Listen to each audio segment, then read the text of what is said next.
Well, I must say we're very excited. I'll be in Tanzania for an exciting competition, the CHAN, which is going to be enormously successful. It makes me proud because it also represents the best of football in Tanzania, in Kenya and Uganda, but also in East Africa and on the African continent. And the sales of tickets have been enormously exciting. This is part of the long-term investment, the long-term strategy of developing and growing African football. The next most successful African players in the AFCON as well as in the World Cup are currently playing in the CHAN. And that's why we increased the prize money significantly, and the interest and the excitement is enormous. So I'm very confident that the matches I'll be watching in Tanzania and in Kenya and Uganda will represent the very best.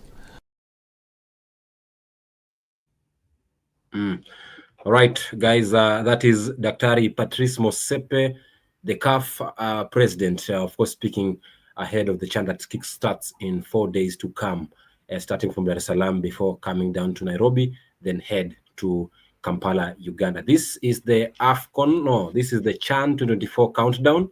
And of course, we are just preparing. Of course, it's just a warm-up tournament ahead of the 2027 African Cup of Nations, because we are still the hosts of that AFCON 2027. But so we start with the CHAN 2024, which has been waited for long up until now. And finally, the time is here, and here we have it, guys. People doubted that we might not be hosting it.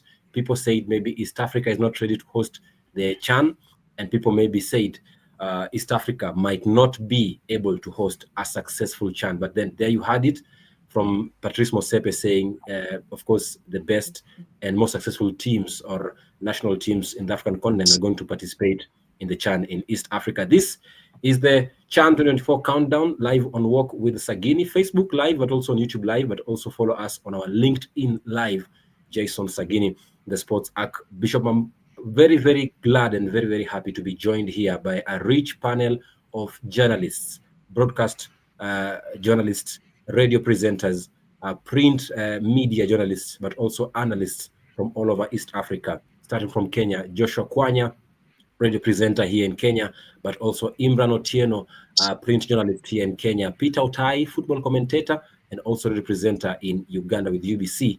But of course, I'm also joined by our good neighbors from Tanzania. Wabara Wakwetu, Salama Ngale joins us live from Dar es Salaam, Tanzania. Of course, she is an analyst for TV, but also a sports journalist in Dar es Salaam, Tanzania. Guys, thank you so much for making time to be on this broadcast, and I hope we'll be having a good convo, and that we will be enjoying, of course, hosting for the first time ever the CHAN, the African Nations Championships here in East Africa. Of course, we are making our debut as Kenyans, both hosting but also participating. Tanzania and Uganda have been participating previously, and they are ahead of Kenya in terms of participating. But then in terms of hosting, we are hosting this tournament for the very, very first time. I hope you guys are all well. And just a quick word, and salamu kidogo tu kabla ya kuanza kipindi, nianze na Wakenya hapa. Ama nianze na ambaye ataanza michuano hii. Salama Ngale, manake michuano itaanzia kwenu Dar es Salaam, Tanzania. Hujambo, hali ikoje Dar es Salaam?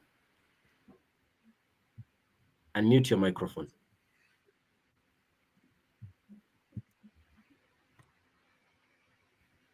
Yeah, unmute your microphone, Salama. You've muted yourself. Unmute your microphone, Salama, if you can hear me. Okay, Salama can't hear me. Okay, let me go to Kwanya. Kwanya, good evening to you.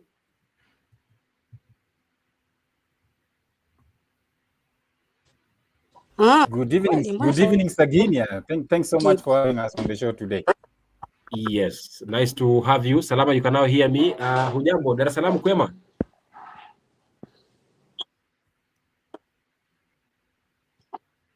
Salama? Okay, let me go to Peter Tai before coming back to Salama Ngale. Peter Tai, mambo vipi? Kwagala nyo Kampala, Uganda. Mambo vipi, my friend? Mambo vipi? How are you guys doing? Yes, niko fresh. Yeah, Kampala iko fresh, and we cannot wait for Chan to get underway this weekend. Nice to have you. Nice to have you, of course, on this broadcast. Imran Otieno, how are you? And umepotea sana ndugu yangu. Mambo vipi? Niko salama. Yeah, I'm glad to be making a return to this show, and especially ahead of a wonderful tournament. And yeah, I'm excited for what Chan has to offer. All right, great to have you also this broadcast. Salama Ngali, of course, this tournament starts in Dar es Salaam before coming here. Mambo vipi Salama, hujambo na uwali gani?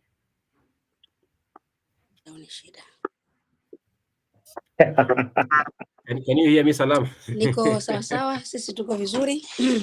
Ndio. Nakusikia vizuri. Peter, nacheka nini Peter? Kama ambavyo nilitangulia kusema, huku Dar es Salaam mambo yetu yanaendesha tofauti kidogo. Tunapenda kufanya hamasa, kwa hiyo mambo yanaenda vizuri. Timu za hamasa zinafanya vizuri. Japo Kenya mmetubit, kwamba mmetangaza sold out mapema sana. Of course, already in Kenya, we already have a stadium for our opener, DRC against Kenya. Of course, the stadium is already sold out. So if there is any fan who has not bought a ticket for that match day, he or she is forced to watch the game from a sofa set at home or at any watch parties in Nairobi town. Mtandao ni shida. Ndio, inabidi muangalie upande wako, na kwamba upande wako ndio kuna tatizo. Lakini guys, tuanzie katika gumzo la kuangalia, manake ametaja kwamba Kenya katika kutangaza michuano hiyo kwamba Tanzania wametangaza michuano yao vizuri in terms of just selling it. But then before we come to that, let's talk about regional readiness. With only 4 days to go, have we done what was expected in terms of hosting this tournament, in terms of branding, infrastructure? Kwanya, do you think up until now, East Africa as a whole, have we achieved that expectation in terms of hosting the tournament? Yes, of course. Thanks, Sagini. I think the three nations, that's Uganda, Kenya, and Tanzania, are ready. CAF gave us leeway from January to August. So for me, looking at Kasarani, looking at Nyayo, looking at Nambole Stadium in Uganda, and of course the two stadia in Tanzania, Amman, and of course Benjamin Mkapa, I think looking at those stadia, I think we are ready infrastructurally. But in terms of marketing, that's where I kind of differ with the majority of us who say that we are supposed to have made a lot of noise and marketed the tournament. But I think you only market something if you have materials to market it. If you cannot talk about you cannot start marketing Chan if you don't have the imagery to market the tournament. And if you look at those imagery, just came I think the other day from CAF. So I think this is their tournament. They decide what to the images that need to go out, the look and feel that they want. So I think in terms of what we were supposed to do as the hosting nations, the three nations, I think we have done, because for us we only needed like the stadium and of course the hotels and stuff to host these players. But in terms of the marketing, again, we can always agree that Chan is not as high-end kind of tournament the way AFCON is always. So I think the situation would have been different if it was AFCON. But of course, so far so good. 4 days into it, I think the three nations are ready to host this tournament, and I can't wait to see how far these three nations could go, because our very own Kenya, this is their first time participating. I think I was somewhere and people were saying that for us we are participating because of the fact that we are all hosting. But our neighbors TZ, I think this is their third time participating in Chan. So for us, as the newbies in this tournament, we are waiting to see how far we can go. And then if Uganda does well, if TZ do well, and of course Kenya do well, it will be so good. It will be so good for us going into the AFCON 2027. Of course, Kwanya, they are speaking about the branding and marketing for this tournament. But then Imran, with only 4 days to go to this tournament to start in Dar es Salaam, Tanzania, I believe you've walked in some streets here in Nairobi. Have you seen any major branding being done? And as Kwanya says that maybe it's not the duty of the host nation to do that because it's not our tournament, it's CAF's tournament. Do you think CAF are the one who are supposed to be doing this branding? Yeah, I think first of all, you asked about the preparedness. Yeah, I think we are prepared and ready for the tournaments. The facilities are ready. And here in Kenya, the fans are ready. I mean, what more can we say about the marketing if it's already sold out? I think was it like 5 or 6 days before the actual game between us and DRC. So I think, yeah, we've done a good job.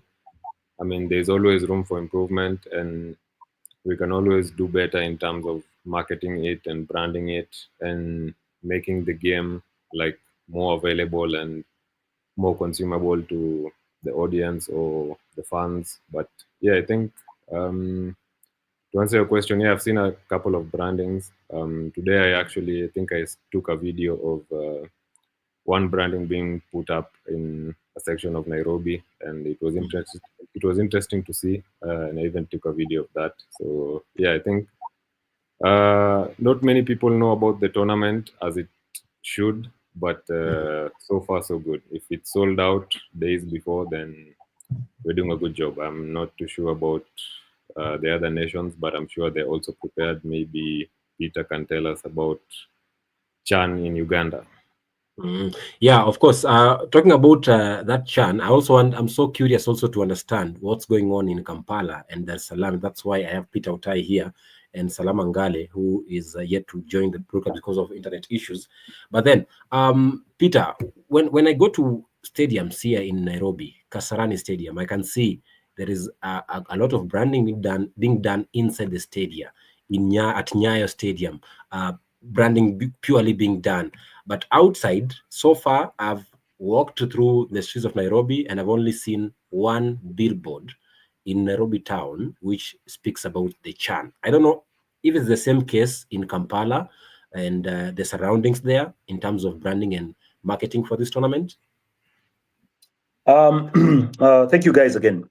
When you come down and find out exactly what's happening in Kampala, you realize that there is a little bit of darkness.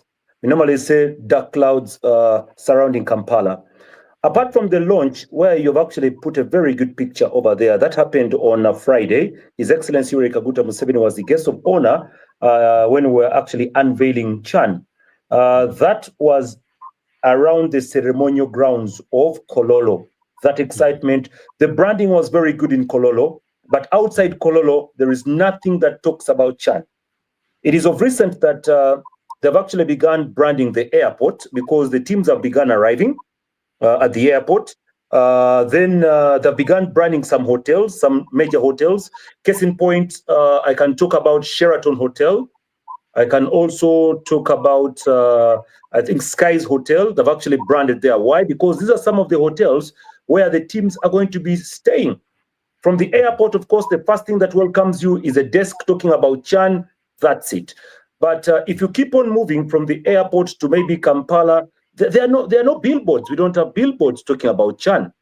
Totally no billboards about Chan. You know, the advertisement is still not yet there like it's supposed to be. I'm surprised, not even surprised, but right now I'd really want to be a Kenyan because if your game against DRC, which is supposed to be a 3 p.m. game, is sold out, Uganda, guys are still wondering where they're going to buy the tickets from. That's a fact. They're asking, where are we buying the tickets from? Where are we going to get these tickets from? In Kenya, tickets are sold out. In Uganda, we are wondering, where do we get the tickets? So there is a very big problem, I think, in Kampala and Uganda per se. This has to be sorted out as soon as possible. As soon as yesterday, the branding, putting Chan into the heads of people should be done ASAP. Otherwise, we're in a very, very big mess here. Inside the stadium, yes, Nambole, they've already begun branding. I think they began branding yesterday. The works are going on very, very well. I think by tomorrow, they'll be done with that because some of the branding material, I'm sure, is the same kind of branding material that was used in Kololo. Kololo, some of it has to be transported now to Nambole. Today, I actually got reports that the media crew, the team that is supposed to be shooting the games, telecasting the games, is already on ground. They've already begun setting up. So that's the little I can tell you. In terms of awareness, we are not yet there.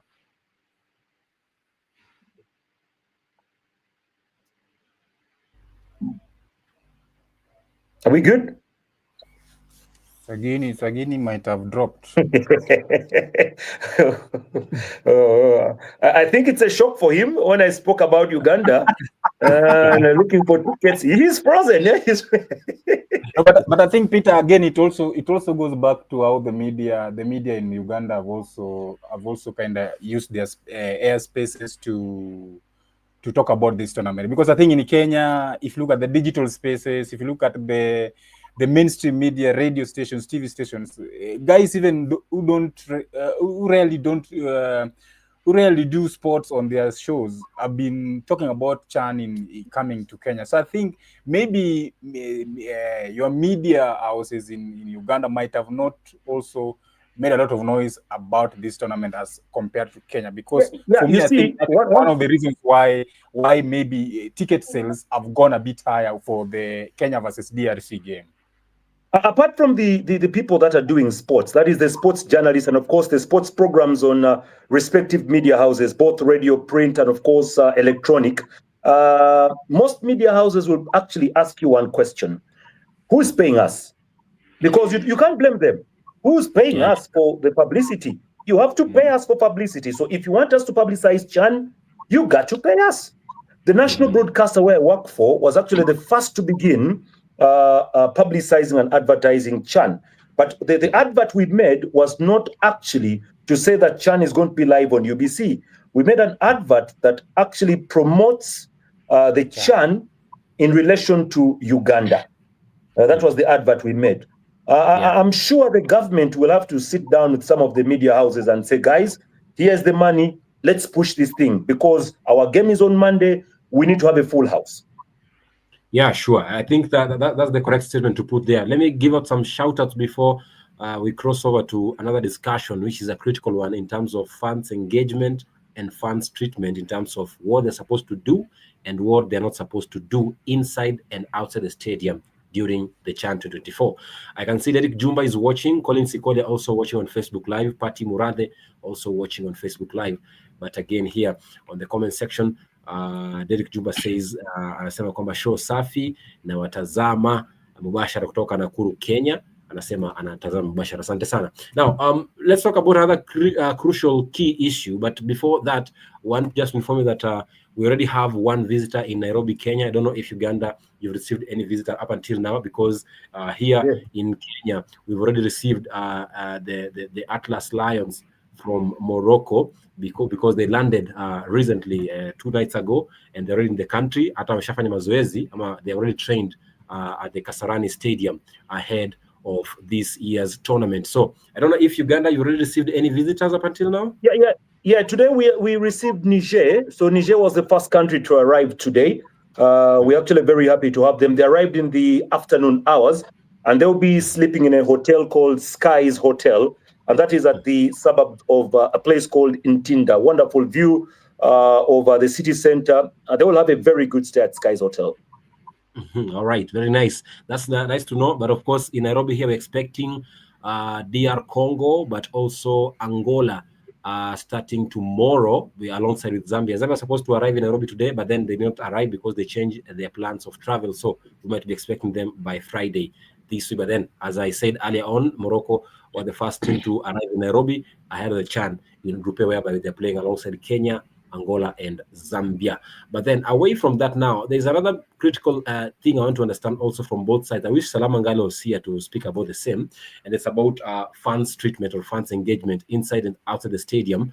And recently here, with LOC in Kenya, Imran and Kwanya, they released, let me say, a long list of the do's and the don'ts that fans are supposed to take care of during the stadium, during the matches. And here they are. Let me just put them for you here, for you to be able to just read them as we talk about them. And you can see here is the first slide, whereby fans are not supposed to come with water bottles, cans, or closed containers, also large items.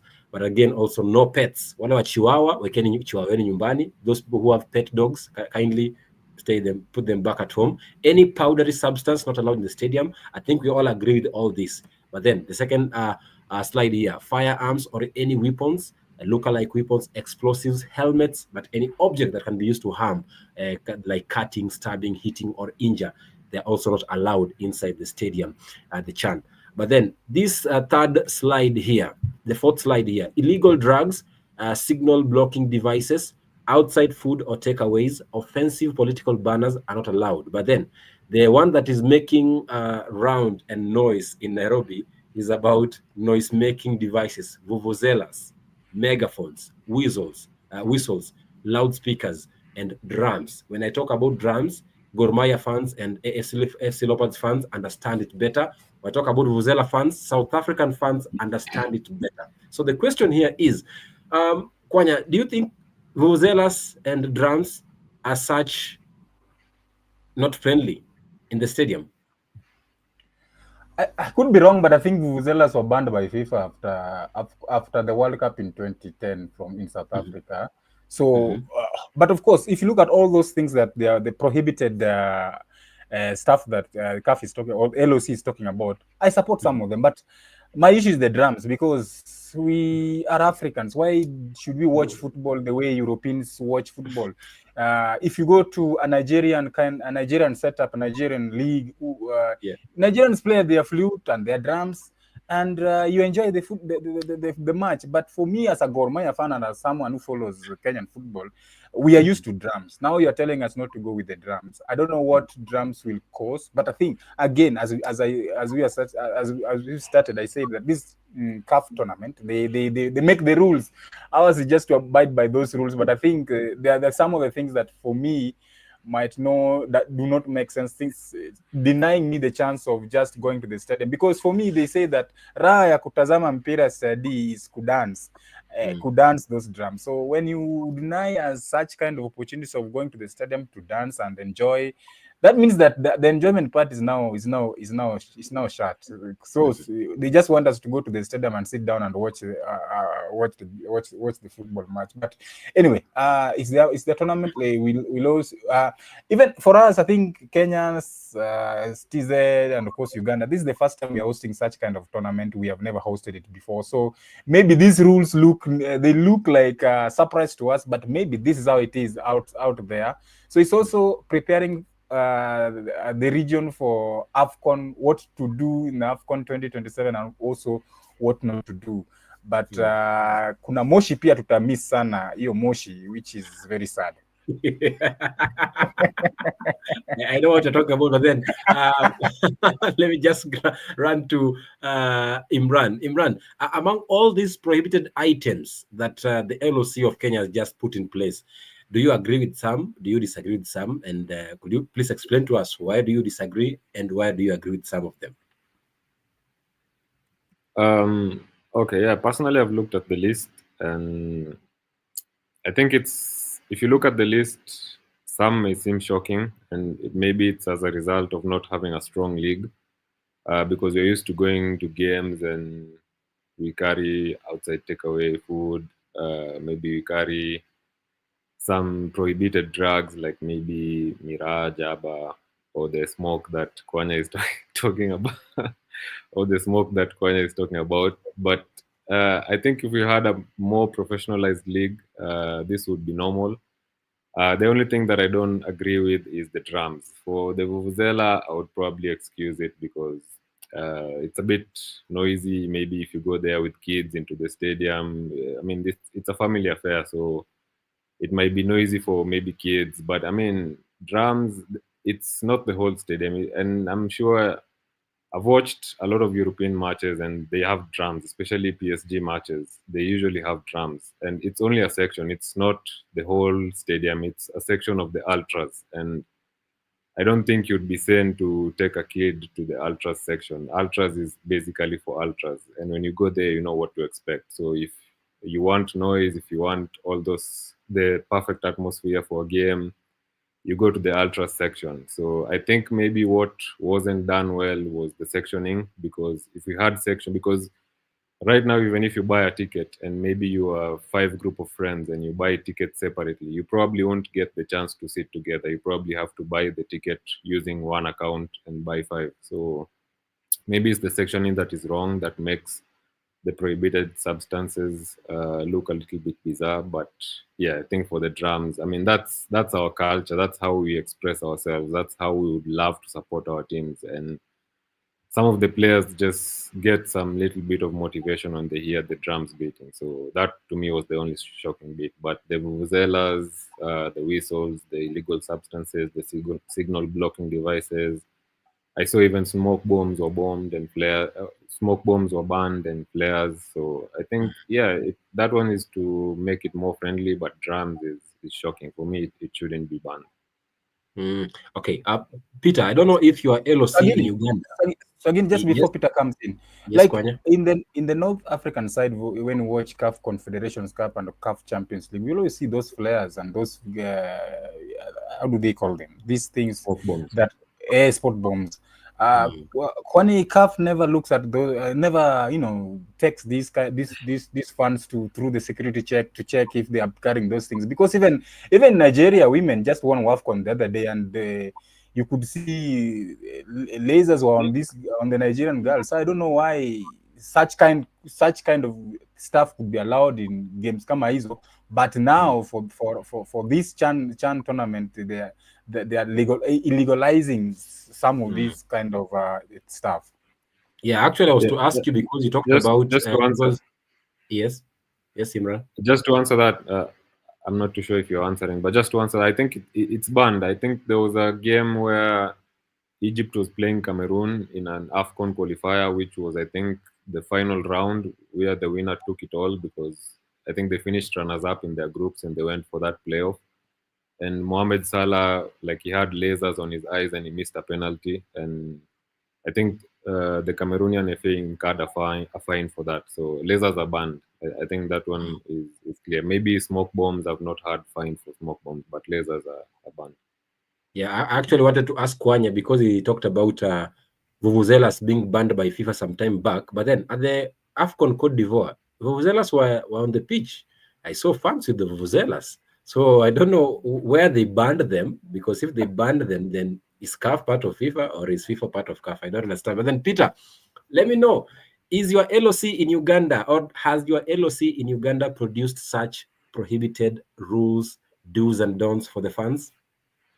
No, they have not yet actually produced any, as far as I know. I know they'll be copying and pasting some of those that actually have been dropped in by the Kenyans. Issues of illegal drugs and, political statements, because where we are going in Uganda, we're actually entering into the serious political issue environment, because the elections are up and running. We shall be electing next year, and the time for campaigns and everything is now. So I'm very sure that the local organizing committee will actually come in and ban a few of those political statements and other placards and everything like that. I have to say I'm in support with a few of some of the substances that have been banned by, of course, your local organizing committee. I'm not also in support of some. Yeah, carrying drugs in a stadium is wrong itself. Why should you carry drugs in a stadium, my guy? So you shouldn't be allowed to carry any drugs in a stadium. Having water, bottled water is also very wrong, because you can use the bottle with water as a projectile to injure a player. So if you come down to the Uganda Premier League, we have been having a problem of such, in a way that it was difficult having water in disposables for people to drink. Now, Ugandans are well known for drinking their water in bottles. They're not accustomed to the culture of having water put in disposables. It's not there in our local league. So maybe this time round, the people that are going to be selling the water will begin putting the waters in a little bit of disposables. I want to see how they'll be doing that. That's what I want to find out. The same is with the alcohol, because we Ugandans, we drink a lot. I think the alcohol will always be in the disposables. But man, you cannot separate Ugandan football from drums. We are drums themselves. Yeah, it's the same thing, because if you look at the Nigerians, they move with drums. It's a whole troop. They are blowing the trumpets and the drumming. If you look at other countries, it's the same. The Algerians, the Egyptians, they move with their drums and, of course, their trumpets. East Africa is, can I say, a musical, cultural nation, where you cannot remove the music from the culture, and all that also moves with the sport.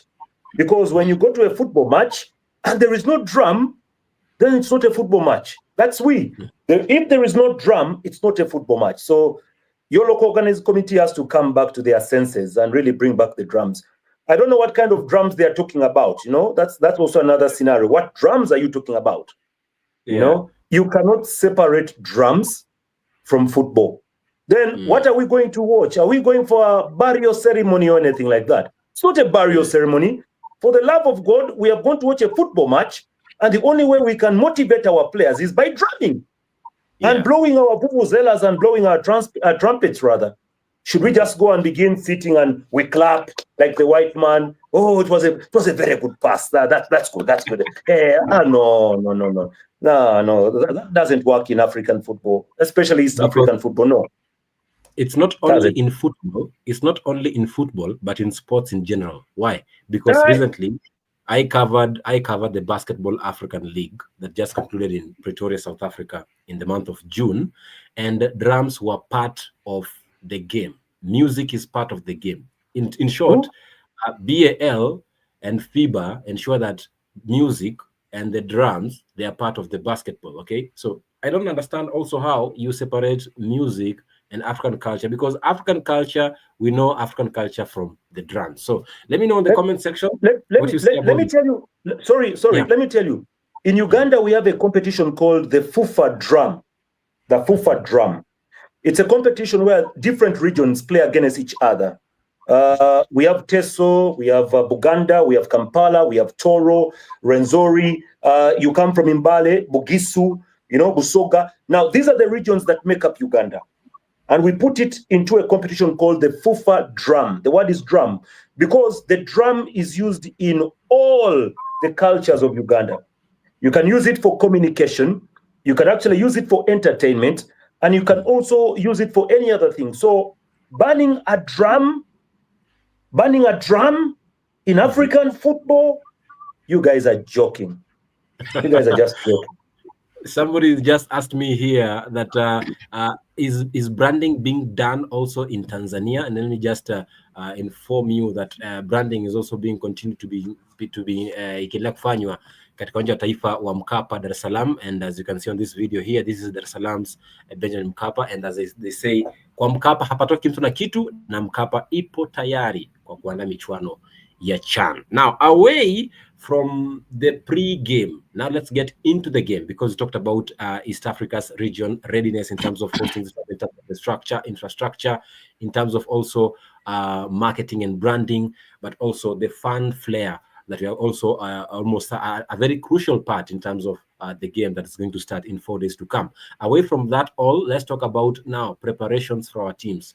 Taifa Stars, Uganda Cranes, and Harambee Stars. Of course, we had recently 4 Nations CHAN tournament that was meant to prepare our teams in terms of just going to gel and get to see if their tactics that their coaches have been training them on the training, if they are working. But then, unfortunately, our national team, Harambee Stars, did not participate. Why? They pulled out, citing reasons about professionalism, reasons citing on or sitting based on the ground not being a very good venue for training or for playing services, because the coach maybe feared injuries.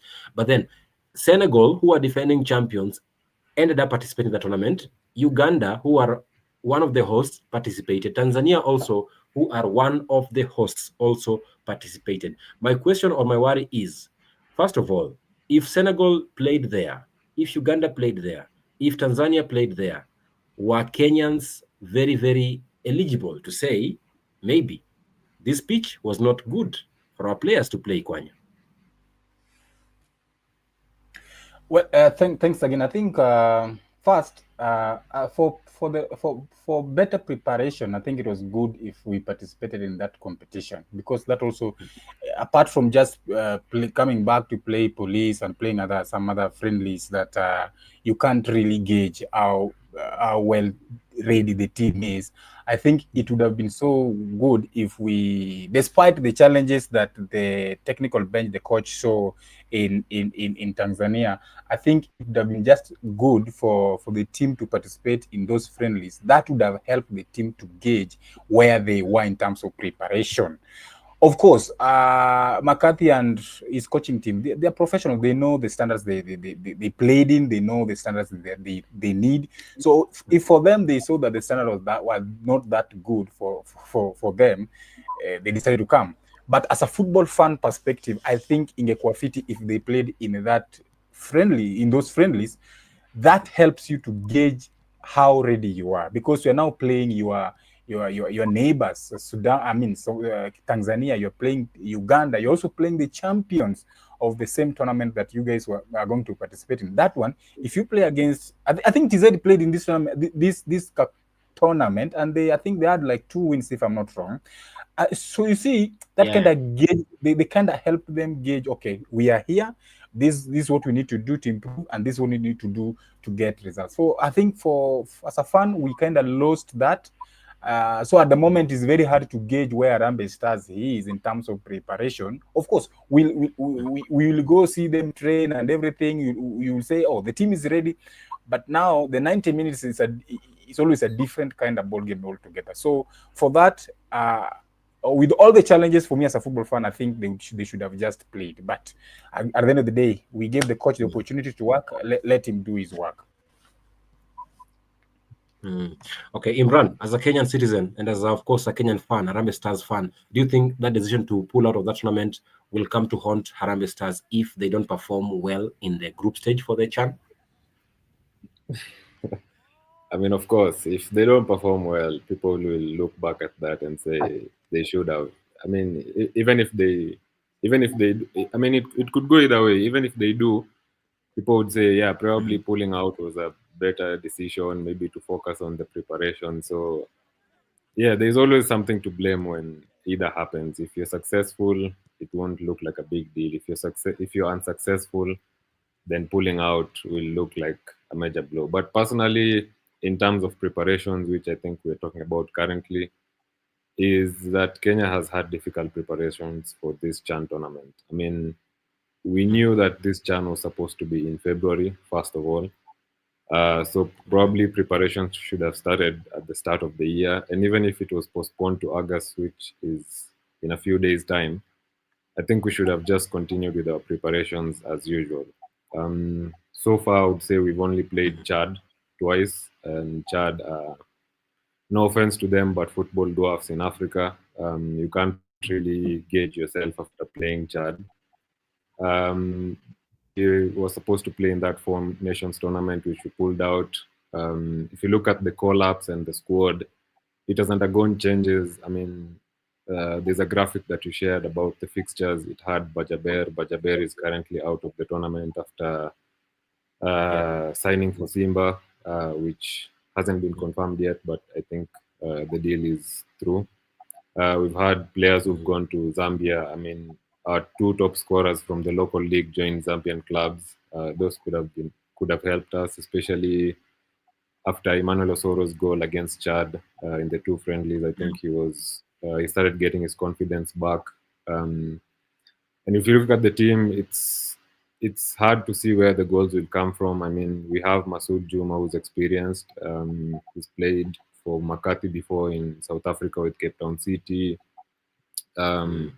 He's traveled, I think, in the North African nations, in the Middle East, so he's quite experienced. Probably goals will come from him, but other than that, we've had late call-ups to this tournament. I mean, some players were even baffling that they were not part of the squad. The likes of Marvin Nabuire, who had to play a friendly against Harambee Stars for him to be called up. Brian Mishira, who scored 17 goals last season, I think 12 in the league and 5 in the Mozart Bet Cup. So you wonder why some of these players were not called up. So are we really prepared in terms of on the field?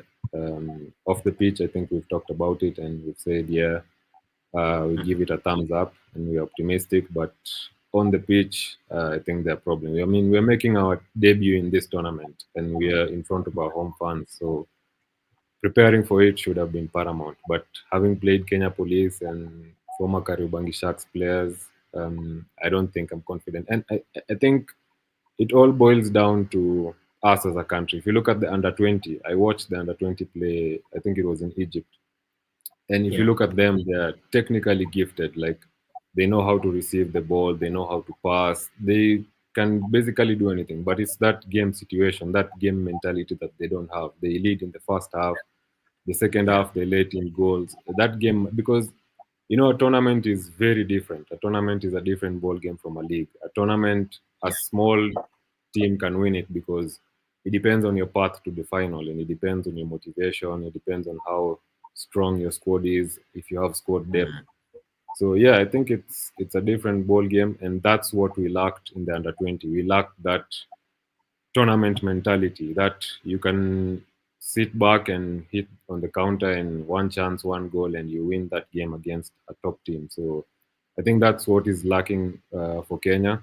And personally, I feel like we should have picked maybe 10 or 6, 7 players from that under-20 team, because for me, Chan, if we win it, it probably a miracle. So it's not a tournament that McCarthy is under pressure to win. It's a tournament that is supposed to prepare us for the 2027 AFCON, and that is where the big money is, or that is where all the eyeballs are. But unfortunately, not many of the under-20 players were called, which also adds to the preparations of the tournament. I mean, for me, Kevin Wangaya deserved a call-up. He was a standout performer. Other than that, we hope for the best against DRC. I mean, we have two of the most successful nations in our group. That's Morocco and DRC. And we have, I think, finalist in Angola and a second runners-up in Zambia. So it's going to be tough for us to progress out of that group, to be honest. Very correct analysis there of the Harambee Stars. Of course, we are going to come there in a short while. But then I'll take Peter Otai back to the Four Nations Cup before coming back to Kwanya to speak about the strength of Harambee Stars, but also the strength of Uganda Cranes for Peter Otai. Peter Otai, when you talk about the Four Nations tournament that Kenya just pulled out, of course, you guys played there 3 games. You won 1 game and lost 2 games. Tanzania won 2 games, beating Senegal. You guys beat Senegal also 1-0, but then you lost your game against Tanzania. Tanzania coming out as the best team in that 3 Nations tournament. Of course, after playing in that tournament, what, as an analyst or as a journalist, what did you take out of the team in terms of these are the strengths of this team, watching them in this 3 Nations tournament, and these are the weaknesses that we take from this 3 Nations tournament? Well, just to remind you, we played 2 matches because we lost to Tanzania by 1-0. Then we beat Senegal by 2-1. If you look at the first game where we played against the host Tanzania, the coach actually used a different kind of lineup compared to the one that he used against Senegal, because I think the coach decided to take the Senegal game more seriously, having lost the first game against Tanzania by 1-0. Of course, it was a goalkeeping error. We actually thought that Joel Mutakubwa, the goalkeeper of the Uganda Cranes, who has a lot of experience in goalkeeping, should have done much better. I actually anticipated that he was going to be substituted in the second game, but no, the coach had faith in him and brought him in to play a couple of about 75 minutes to 80 minutes. Then he was replaced by Kusima. Now, the 4 Nations tournament, which later on changed to 3 Nations tournament because the Kenyans pulled out, was a very big boost for the Uganda Cranes, in a way that the 2 coaches, by the way, are working for the first time together, Molly Biekwaso and Fred Muhumuza, because Molly Biekwaso was once a coach of Sports Club Villa. He was once a coach of the under-20 side that went into the finals and lost to Ghana. Then Fred Muhumuza is a co-coach at the Vipers Football Club there. He has seen his team win a double, that is, of course, the Uganda Cup and the Uganda Premier League. It's the first time in Ugandan football that we are using the element of co-coaches. Fred Muhumuza and Molly Biekwaso are co-coaching under the supervision of the Uganda Cranes coach, Mr. Paul Put, under the supervision. But for Chan, these 2 are the ones responsible, but under the supervision of Paul Put. So I think the 3 Nations tournament was very helpful for Uganda, in a way that the coach himself saw the actual players that he needs in his lineup. One player that actually went with the team for the 3 Nations, Ambrose Chiria, was dropped from the squad, and the others actually remained. And for many Ugandans who watched the game, they now know their favorite starting 11.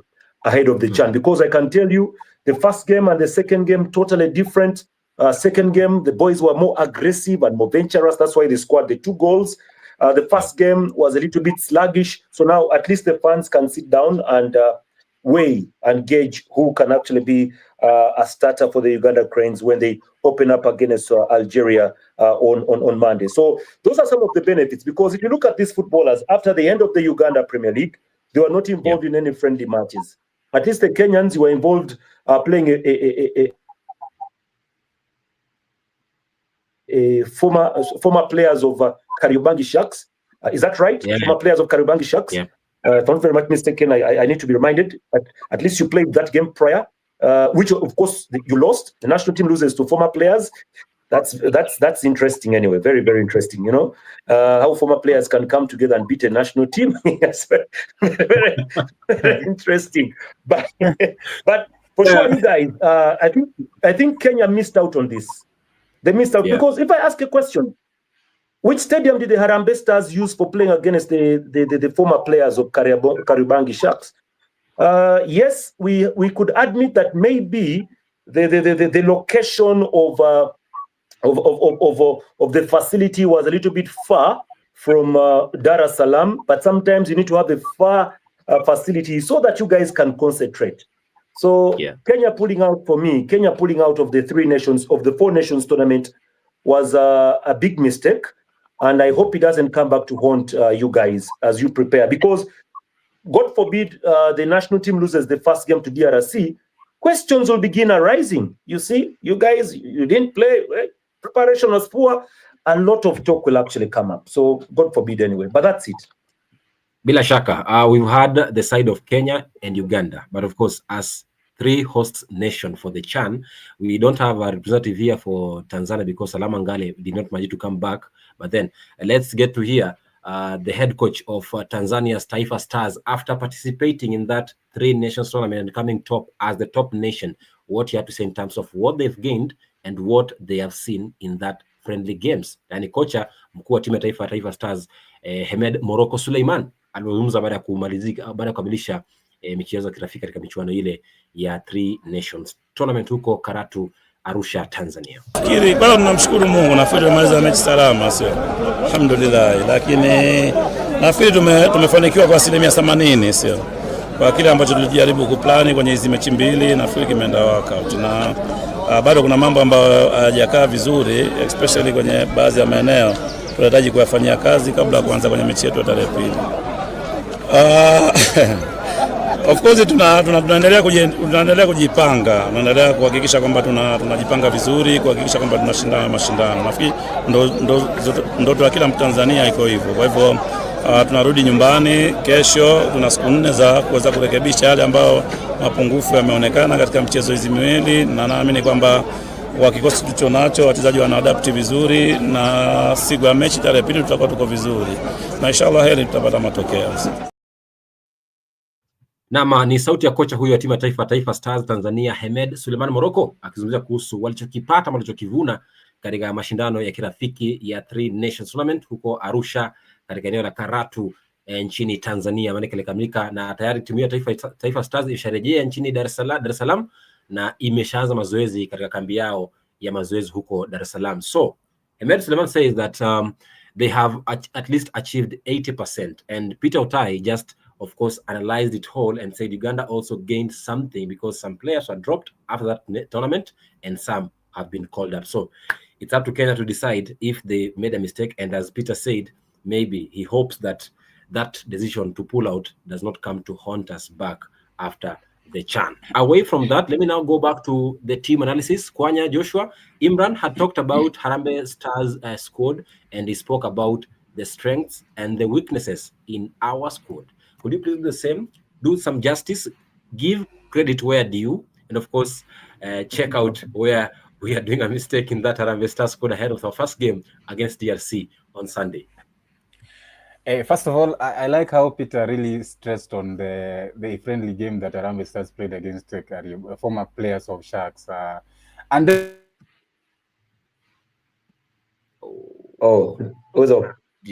Did I lose him? But anyway, before he comes back, anyway, let me just get to hear from Imran. Imran, you spoke about one of the players in that squad who will be missing.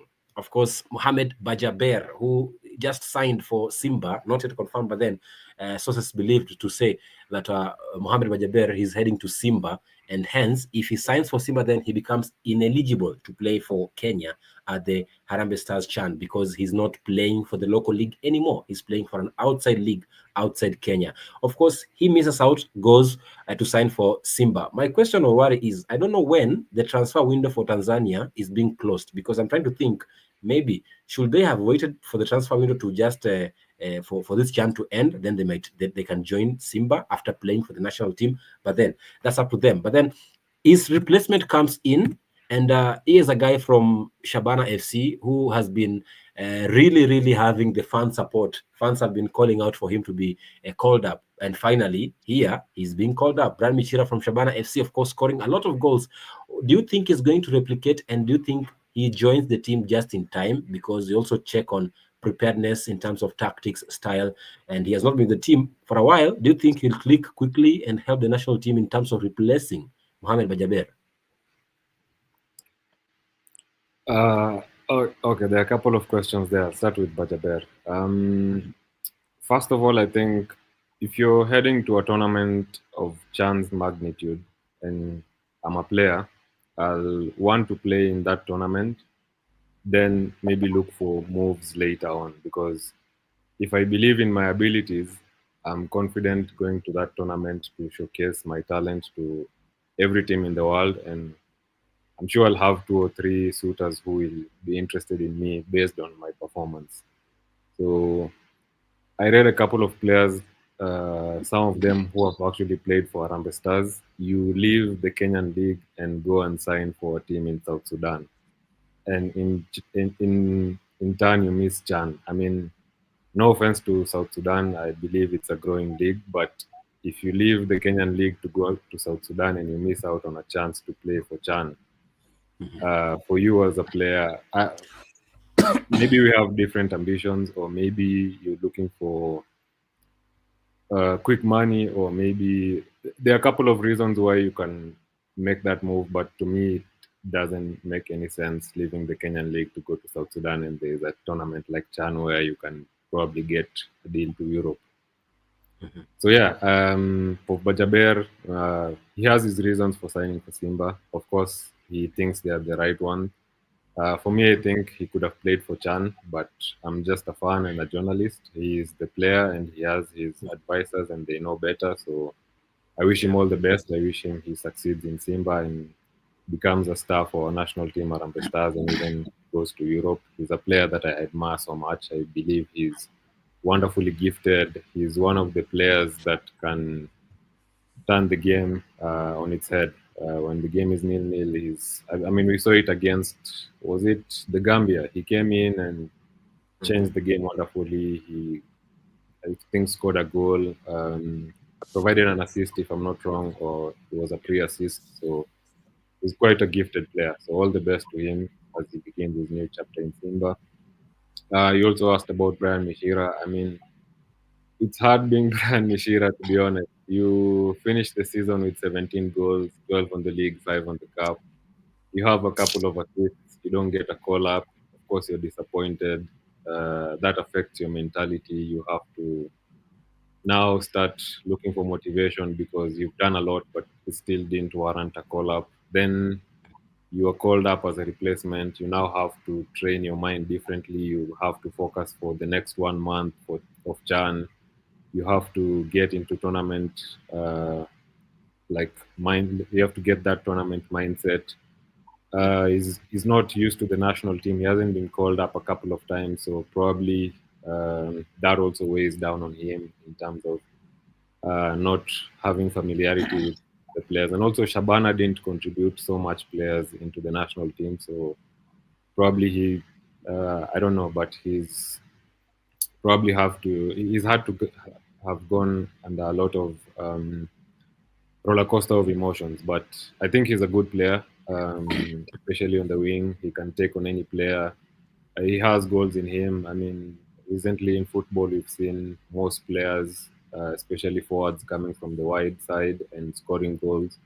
And I believe he's that type of player. So I wish him all the best. I pray that he really shines in this CHAN and gets a better team abroad.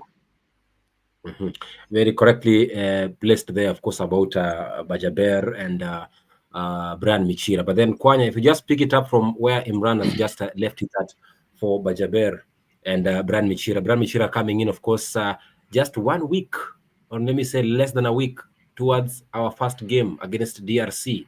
He's a good player, but then time is of essence here. But then if you check on the Harambee Stars final 25-man squad, what do you pick here? Because I'm trying to see here. I don't understand what is McCarthy says. 5 midfielders and 7 strikers. I'm trying to think of a formation and I'm not getting. Are we going to park the bus or going to create? Because if it's creating, we've lost Bajaber. If it's attacking, we've lost 2 strikers already. So are we going to defend or what? Well, for me, I think I always have the view that tournament football is there to be won, not to be played. If you look at some of the tournament like FIFA, sometimes the teams that win it at the end of the day are not the teams that really played so well and eventually won it. So if he parks the bus and win it, McCarthy will be a hero. If he goes all attack and get knocked out of the group stages, we'll say, boring football. Yes, we were knocked out very early. Why? So you see, as Imran said something early, that if it works, we'll praise him. If it doesn't work, we will say, this coach should go, something like that. And Kenyan football fans and pundits and even journalists are like those guys from England. They are always very harsh on the team. They love the team when the team is doing so well. We have a lot of expectations with these Harambee Stars. When fans talk about Harambee Stars, you think that Harambee Stars is a team that has been winning titles over the years. So there's the expectations. It's like, you see, a team like the England women team, it's a team that is used to winning Euros and stuff like that, or World Cup. So people think that they are supposed to, our national team Harambee Stars should be in the quarters or should be in the semis. But you see, CHAN this is our first time participating in CHAN competition. After all, if there's a team that should have pressure going forward in this tournament, it's Uganda. This is their 6th appearance. So for them, they're supposed to be talking about, okay, if teams like Congo, Brazzaville have gotten to quarterfinals before in 2018 and 2020, UG could be thinking of it. We participated 5 times. Now this 6th time, let's go to the quarterfinals. But for Kenya, I think we take things step by step. Of course, there's been a lot of noise around the national team. Of course, players in, players out, players in. So it makes us think that, okay, walijipanga kweli or something like that. So a player like Brian Michira is a player that, for me, from the start should have gone to the national team. Because why do you select players to the national team? Because look at the stats, how they play in their clubs. These are players, as Imran has said, 17 goals, 15 in the league, 17 goals, I think. So that's a player that had a very good season with Shabana, and Shabana, the team also finished, I think, 4th in the league. So it was a good player. He was a good player with a good team. So for me, from the word go, is a player who was supposed to have gone to the national team when they were selecting. But of course, again, coaches have. Let's not be. They say that do your work as a journalist. Let the coach do his work as a coach. But for us, is to look at it from this side, then give our opinion. So coach might have had a reason why he. But I can't wait to see if he gets an opportunity to play in this CHAN, how he's going to fare. But he's a very, very good player from the left, cutting inside. But if there's a player I really wanted to watch in this CHAN, is Bajaber. He's a player that, young player, akona skills, very talented. So if you are a football fan, a real football fan, a player like Bajaber is that player that you really you're really eager to go to the stadium. You see, I'm always one of those people who say football matches should always have that kind of player that attracts you to go and watch. Like Peter will tell you, there's a player in Uganda that will get him out of his house to go and watch. Bajaber is that kind of a player for me, would have gotten me to go and watch. But now, We are not going to see him. Why? Maybe his advisors told him, my friend, if you miss this Simba opportunity, you will never get it. Opportunities come once. So he was advised, please go to Simba. Another thing that also tells you something about CHAN is not as important tournament. Let's just be honest, because again, is it FIFA? It could be recognized by FIFA, but does it affect how you rank? You can win it, but does it affect your rankings? If we were talking about AFCON now, I can guarantee you, Bajaber would have not left the national team. But they look at it, CHAN, okay, we win or CHAN, okay, there's money, yes, but what if I go and miss the opportunity at Simba that maybe it looks at the offer that Simba is giving and what he's having at Police? Then he's saying, okay, footballer's life is also short. So for me, I will not vilify him for leaving the national team. Of course, everybody, footballers always want to wear the national team badge, but he has his own reason for leaving the camp to go for Simba. So for me, as a Kenyan football fan, looking at that group, to be honest, it's a very tough group. DR Congo, twice winners. Morocco, twice winners. Zambia, who have also, I think, won bronze. Angola, it's a tough group for us. It will take miracles for us to go through that group. But of course, as I was saying, tournament football has always proved that there's always the underdog story is always good to see in this kind of tournament. If we go past the group, it's a coffee. But for me, I'm not gonna sit here and say, McCarthy, you need to go to quarters or semi-finals or finals and win it, so that we can say we are making progress. The progress is going to see how do we play in this group. These four games we're going to play in the group.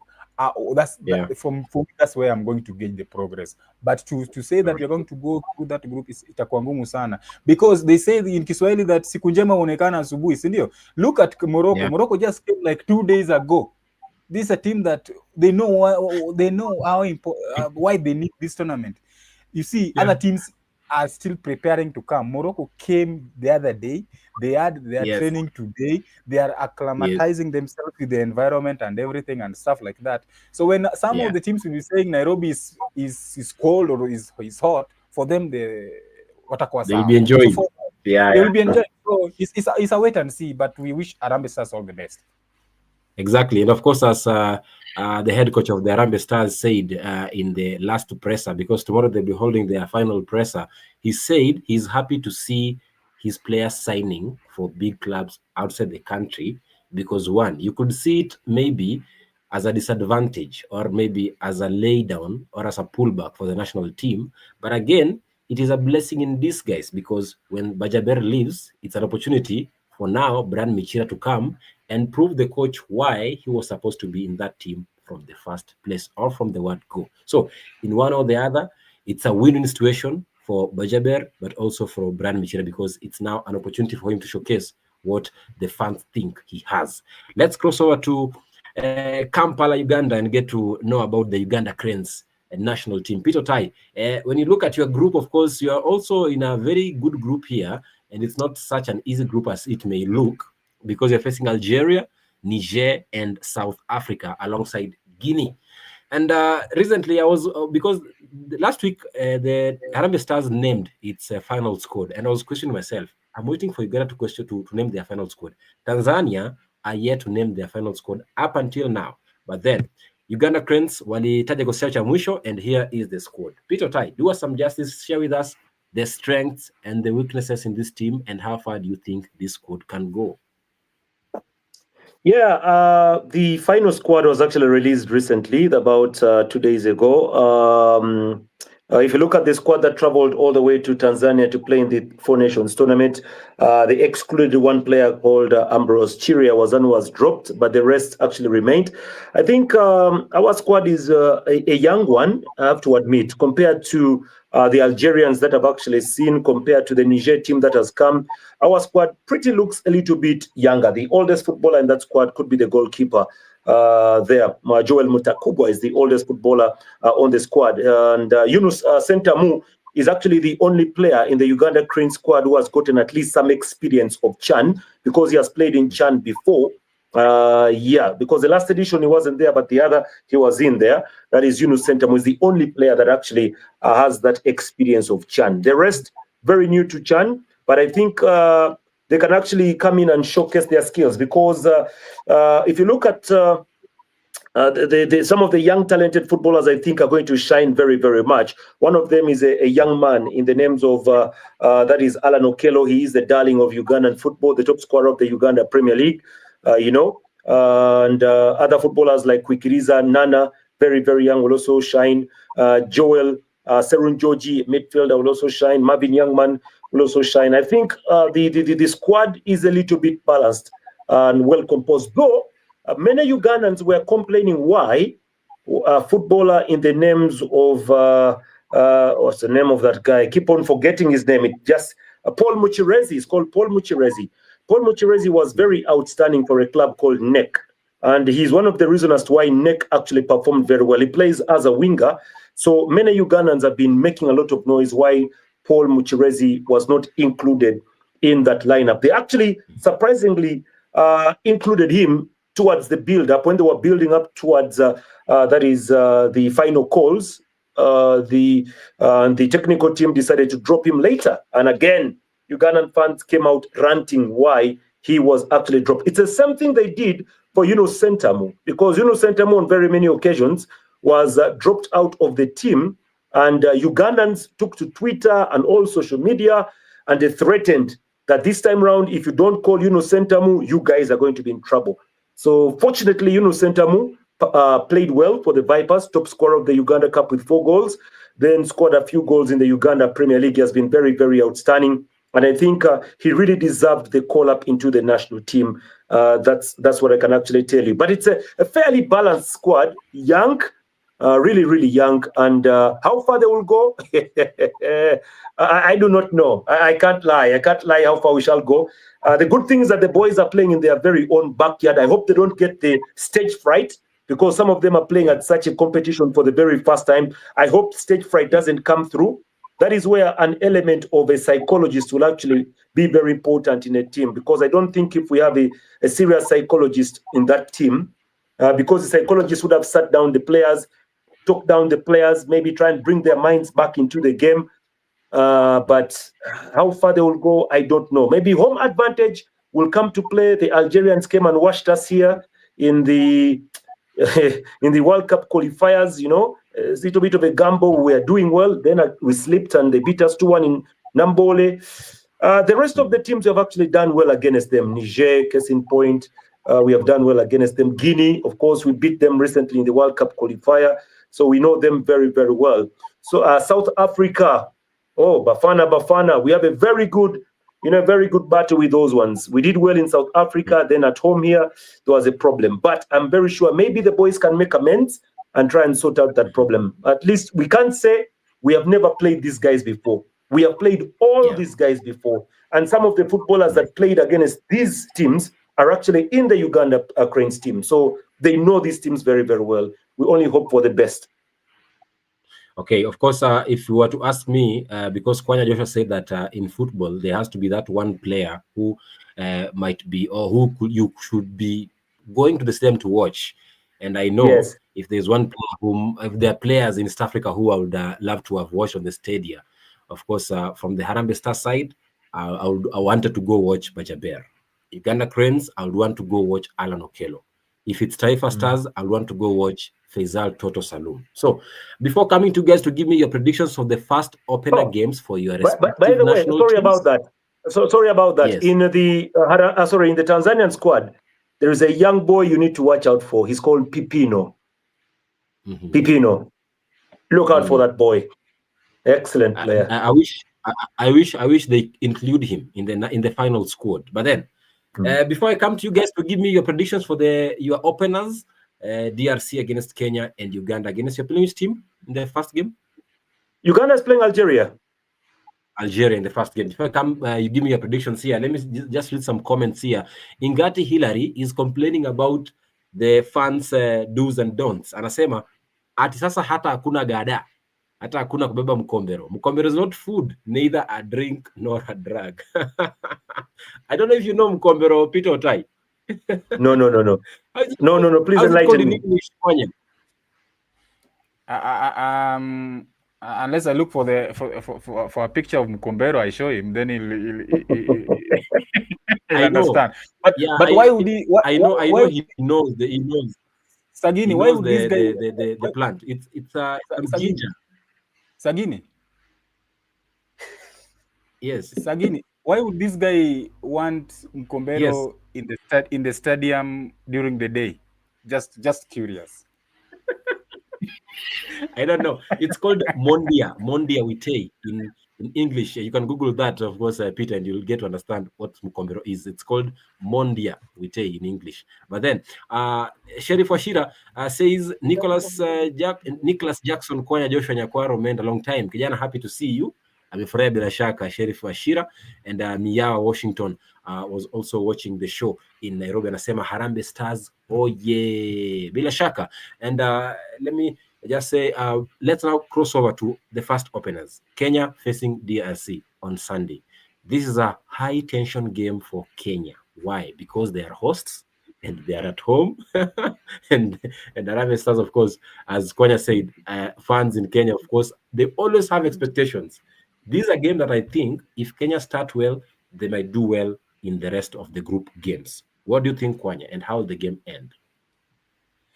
Well, as I said, it's a tough game. It's a tough group, and it's a tough game. Starting against DRC is never going to be easy for Harambee Stars. But I like the fact that the Kenyan fans are psyched up for this game, and by the fact of buying tickets. So that means that also puts again pressures on these players. Some of these players hawajazoea kucheza in stadium that are full with fans. So when they are on that pitch and seeing the stadium is full, 30,000 or 40,000 in the stadium, surely they have to deliver. Is it going to be easy against DRC, 2 times winners of AFCON? Of CHAN. It's not going to be easy. So for me, I'll go for a 1-1 draw in the first game. Kenya versus DRC. Imran, for your information, Kwanya, DRC have also had off-pitch challenges, and at some point in their training camp in Kinshasa, they did not take their lunch early. They took their lunch late, and they missed their bus fare in terms of going to training. So they have also had their off-pitch issues. Their referees there are also complaining about payment. Their Congo Cup final was postponed twice. They don't have FECOFA is not working normally. They have a normalization committee mandated by FIFA.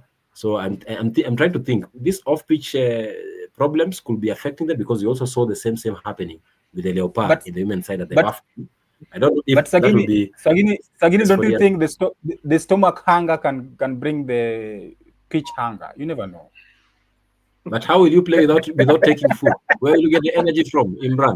No, that don't happen. That don't happen in the DRC. That happened in the DRC. Now, once they have come here, it's a different case together. Yes. So maybe that hunger that they had there could be translated to us as the first victims. So you see, maybe you might be laughing at them, and then they say, "Okay, nyinyi mnatuchekelea, wacha tuamalize." So maybe I'm just saying. Imran, where are they going to get energy without eating food?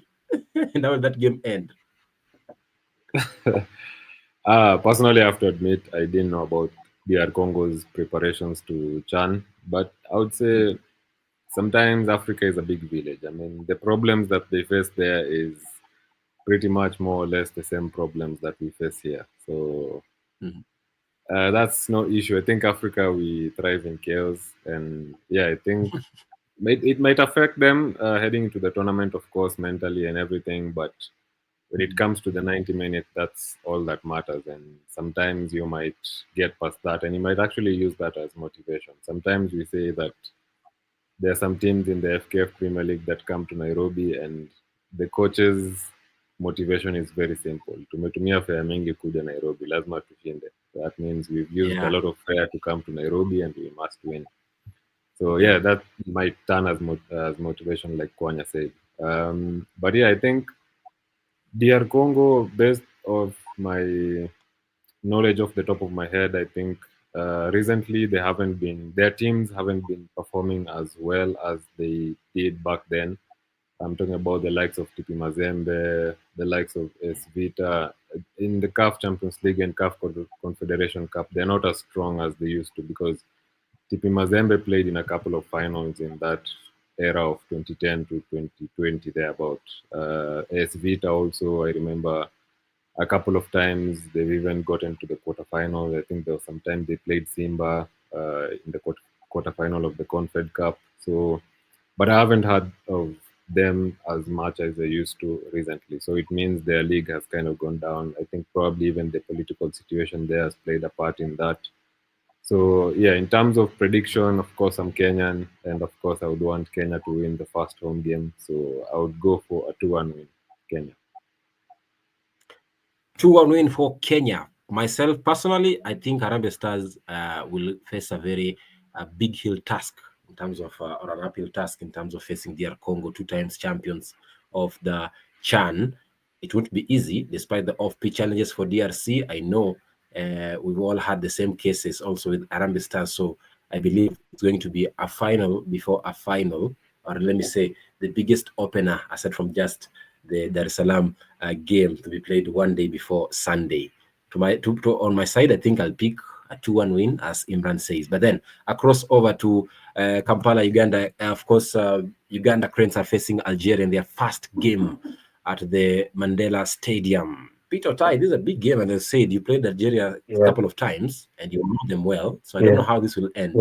Behind your home fans. Yeah, I only pray that the issue of a big stage fright does not crop in for the boys, because if you look at the World Cup qualifier, it's the same thing. We had handled Algeria very well. We scored the first goal, courtesy of Travis Mutiaba. Then later on, there was a defensive problem that led to the 2 goals, and Algeria went on to win by 2-1. The boys need a lot of talking to try and see how they can actually come down to handle the situation. Because trust you, if you look at the Algerians, they have a very, very good squad. There are players in there that have actually won the CAF Confederations Cup in there. There are players who have actually done well for the country. Case in point, that boy called Machios is a very, very good footballer, top scorer of the previous CHAN. He's one player to look out for. Experience-wise, the Algerians have it more than us. If you look at how their clubs have been performing on the continental level, you can actually, you can't compare them with the teams that we have. Vipers, KCCA, Villa, Express. On the other side, you're talking about very, very big teams like that is the Algiers, the Constantines of this world. These are very, very good teams that have managed to win it all in African football. So it's a tricky game for Uganda, but they normally say for you to be the best, you have to beat the best. I think this is the time that the boys have to put their heads above the water and try and breathe a little, because I know they have to go back into the water. So they head out of the water to get that breath would be very good for them. That alone can actually motivate them maybe for the next matches. So a win against Algeria would actually decide how we will play in the other games against Niger, against Guinea, against South Africa. The good thing is that South Africa is the last game. But Algeria being the first game, maybe. I will go for either a draw or a slight win for Uganda, possibly 1-0. Okay. 1-0 or a draw for Uganda against, of course, Algeria in the Open. And of course, in Tanzania, whereby we have our opening match for the CHAN this year. Tanzania, who are in Group B, facing Madagascar, Mauritania, Burkina Faso, and Central African Republic, will be facing Burkina Faso on Saturday, the 2nd of August at the Benjamin Mkapa, Dar es Salaam, Tanzania. And we wish them also all the best in terms of their fixtures in Dar es Salaam, and our side also, Group D, being hosted in Zanzibar, just a few meters or few kilometers away from Dar es Salaam. Of course, a reminder for you, biggest viewer for this show, these are the groups for the CHAN. Group A, of course, hosting Kenya, hosting DR Congo, Morocco, Angola, and Zambia. Group B, Tanzania hosting Madagascar, Mauritania, Burkina Faso, and Central African Republic. And Group C, Uganda hosting Niger, Guinea, Algeria, and South Africa. And finally, Group D, which will be played in Zanzibar, Senegal, alongside Equatorial Guinea, Sudan, and Nigeria, in that order in the CHAN 2024 tournament that's set to be starting in 4 days to come. Guys, a big thank you for being part of this conversation today. And I hope you'll be doing the same, of course, until the end of the CHAN on 30th August, when we'll be meeting here in Nairobi for the final of the 2024 African Nations Championships. Asante sana Kwanya, asante pia Imran, asante pia Peter Otai, imekuwa ni bomba sana. Nashukuru pia kwa ule kwa unatazama kutoka mwanzo hadi mwisho. Ilikuwa ni kipindi cha the CHAN 2024 Countdown live on Walk with Sagini Facebook, YouTube, but also on my LinkedIn page. The show, of course, will continue to be, this convo will continue, of course, on our next shows next week, every Tuesday, 9 to 10 p.m. Till then, guys, adios. I wish you a blessed night, and peace be with our nations, and of course, success, and all the best to our national teams at the CHAN this year. Kwaherini, kuweni na usiku mwanana. Kwaheri.